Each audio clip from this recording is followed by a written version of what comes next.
જોઉં સહકારી સંમેલનોમાં એવા માસુકભાઈ આદરણીય આ મંડળીના પ્રમુખશ્રી અહીંયા ઉપસ્થિત તમામ મંડળીના પ્રમુખશ્રીઓ, મંત્રીશ્રીઓ, આપ સૌ કમિટી મેમ્બરો, સૌ સભાસદો.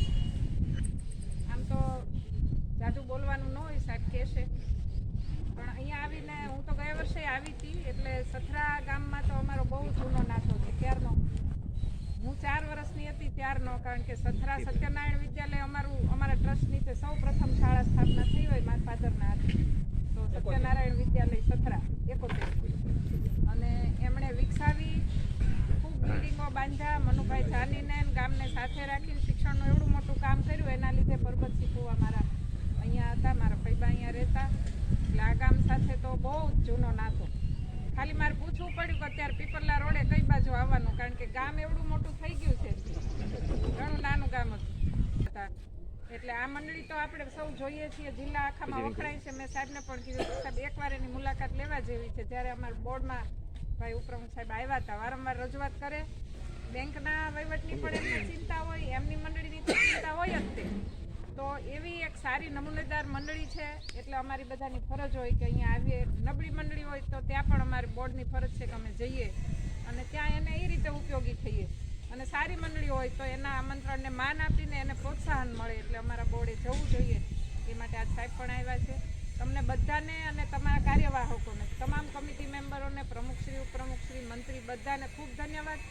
ખૂબ સારો નફો કર્યો છે. સભ્ય લેવલે વસૂલાત પણ એટલી ઊંચી, અને ટૂંકમાં આવક જાવકનું તમારું સર્વે ખૂબ સારું હોય છે. એટલે અમને ખૂબ આનંદ થાય છે અહીંયા આવીને, અને ખૂબ ગૌરવ અનુભવીએ છીએ.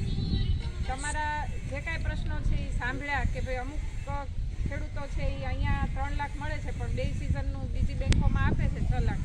એટલે કોઈ ત્યાં વયા જાય છે. પણ એ પણ અમારે બોર્ડમાં વારંવાર મુદ્દો ચર્ચાય છે. એટલે એ પણ આપણે નિરાકરણ કરશું જ તે. અને સાહેબે આ વખતે પેલું કરી દીધું, લઈને તરત પાછો આપી દીધો. એટલે એ એક જોતા સરખું જ થઈ જાય. તો આ બધા મુદ્દા ધ્યાનમાં જ છે કે કોઈ ડાયરેક્ટરો એવા નથી જે ગ્રામ્ય વિસ્તારમાંથી ન આવતા હોય અથવા એને આ બધી ન ખબર હોય.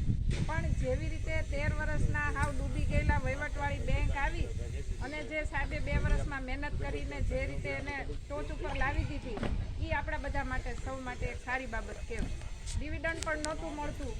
મૂવી મંડળીઓ એટલી બધી વધી ગઈ હતી. એનપીએ 9.5% પહોંચેલું હતું. તમે અહીં સાંભળો છો, જરાક એનપીએ હોય તો તમારે કેટલી જોગવાઈ કરવી પડે. તો અમારે તો સાહેબ કહેતા હોય કે 8 કરોડનો નફો થાય ત્યાં સુધી એનપીએમાં જ વયો જાય.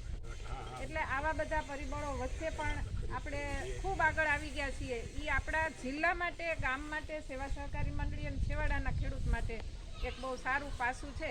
એટલે હવે એક સરસ વાતાવરણ ઊભું થયું છે, બધાને વિશ્વાસ વધ્યો છે. આજે તમને કહી દો કે તમારી ગયા વર્ષની સભા કરતાં આજે મને ફેરફાર એ જણાયો કે યુવાનો ખૂબ છે, સંખ્યા ખૂબ છે, ને ગયા વખતે નીચે બેઠા હતા, આ વખતે બધા ખુરશી ઉપર બેઠા હતા. એટલે સુધારો, પરિવર્તન બધે આવે છે. એટલે એ એક નોંધવા જેવી બાબત છે. હવે તમારી આગળ તો બધાએ શીખવા જેવું છે. એવો સરસ વહીવટ છે. એટલે વધારે કાંઈ નહીં બધું. તમારી કમિટીને, તમારા હોદ્દેદારોને સૌને ખૂબ ખૂબ અભિનંદન. આવો નવો વહીવટ કરતા રહ્યો, અને સૌને ગામ લોકોને પણ અભિનંદન. વસ્તુ છે.